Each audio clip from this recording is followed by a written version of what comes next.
Bonjour à tous, bienvenue dans ce tutoriel qui va vous expliquer comment est-ce qu'on pilote la maquette de la voiture pour les projets à distance. Et ce tutoriel va se focaliser sur le pilotage de tous les éléments qui ont des capteurs et non des actionneurs, donc via l'interface UART. Alors, cela concerne les composants qui sont les commodos, le satellite et la platine de la portière. Donc, je vais vous faire un exemple et bien sûr c'est valable pour chacun des composants. Alors, en haut de mon écran, vous retrouverez Canalizer, où c'est qu'on va voir les trames passer. À droite, j'ai remis ici la datasheet de la maquette. Donc ici, c'est le tableau des commodos. Et à gauche, j'ai lancé PuTTY, donc sur le bon port COM, qui est connecté à la carte STM32 qui simule la maquette. Et je vous rappelle, c'est sur le PC qui est relié en UART avec cette fameuse carte, voire la vidéo d'introduction. Donc lorsque vous arrivez là-dessus, vous pouvez, si vous voulez, resetter la maquette en appuyant sur R. Alors, je remarque deux choses. Sur PuTTY, j'ai un menu qui est apparu.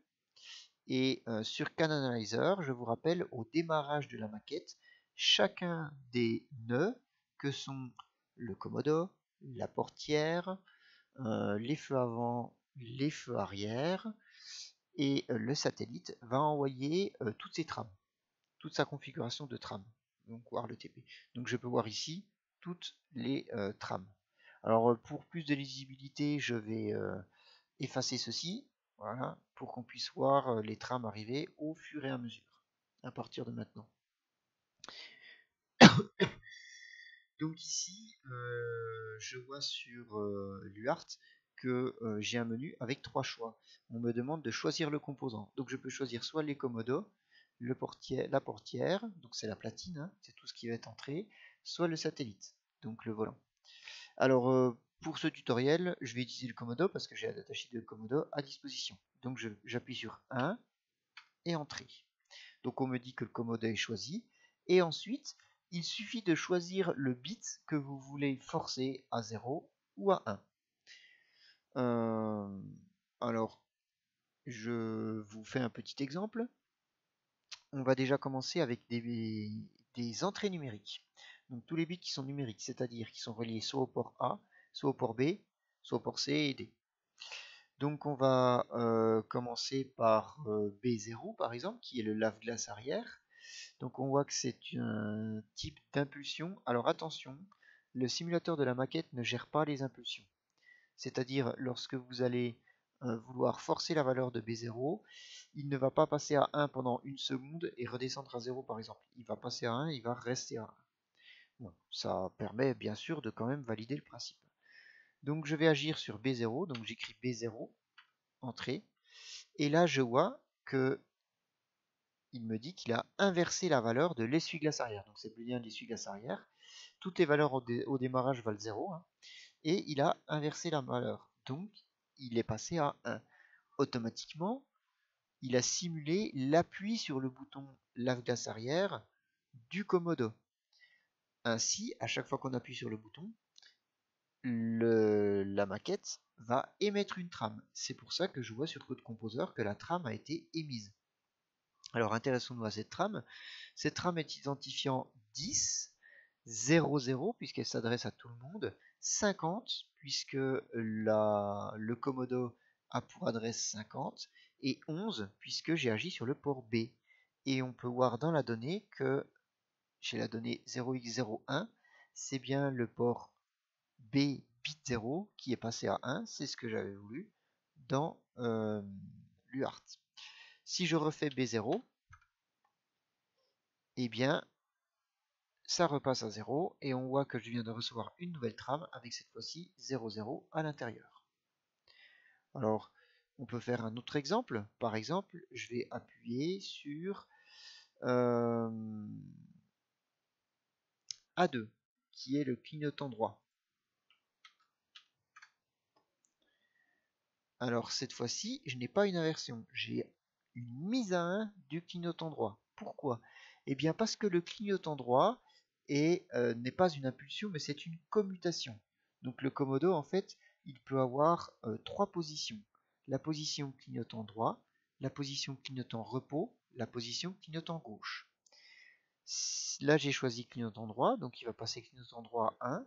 Mais si je choisis le clignotant repos, il va désactiver le clignotant droit, donc il va mettre 0, et il va mettre à 1 repos. Donc clignotant droit, clignotant repos, clignotant gauche, il n'y en a qu'un seul des trois qui peut être à 1 en même temps. Donc là, par exemple, je vois que clignotant droit, je viens de mettre à 1, c'est le bit A2.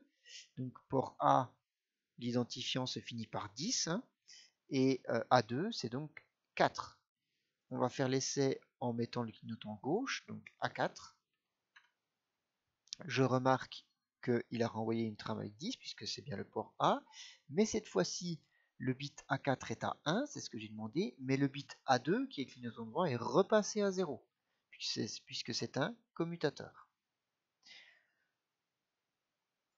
Donc je vous ai fait l'exemple avec une impulsion, je vous ai fait l'exemple avec une commutation. Maintenant, je vais vous faire l'exemple avec une entrée analogique. Donc on remarque que sur les Commodore, il y a en analogique les antibrouillards ou les feux. Bon, on va utiliser les antibrouillards par exemple. Donc c'est l'entrée A0. Alors attention, il y a une petite coquille dans l'énoncé là. C'est dès qu'il y en a une entrée analogique, on va taper AN. Donc c'est AN0. Donc là je tape AN0. Alors, une entrée analogique a plusieurs choix. Ici, AN0 est relié à l'antibrouillard avant, l'antibrouillard arrière, le bouton, c'est le bouton à gauche du Commodore, et l'antibrouillard quand il est au repos. Je ne peux avoir qu'un seul de ces quatre éléments actifs, donc à 1 à la fois. C'est exactement la même chose que pour le commutateur. Sauf que cette fois-ci, je ne vais pas envoyer des 1 dans la donnée, mais je vais envoyer la conversion analogique numérique de la tension qui est relevée ici. Alors on va prendre un exemple. Je vois que cette fois-ci j'ai eu un menu qui me demande de choisir 1 pour l'antibrouillard avant, 2 pour l'antibrouillard arrière, 3 pour le bouton, 4 pour l'antibrouillard repos. Donc je retrouve bien ce que j'avais dans mon tableau. Alors choisissons de se mettre en mode antibrouillard repos. 4 entrées. L'antibrouillard repos a une tension de 3,6 volts. Donc je vous rappelle, le convertisseur analogique numérique il fonctionne en 0,5 volts. Donc ici j'ai reçu une trame de 10,0050, c'est bien le Commodore qui me parle. 00 pour dire c'est AN0 et en données, eh bien j'ai le résultat de la conversion analogique numérique de 3,6 volts et ça fait donc en hexa B8.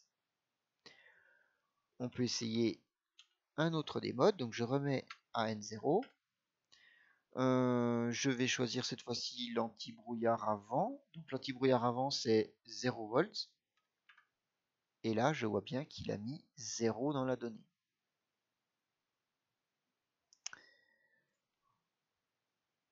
Voilà.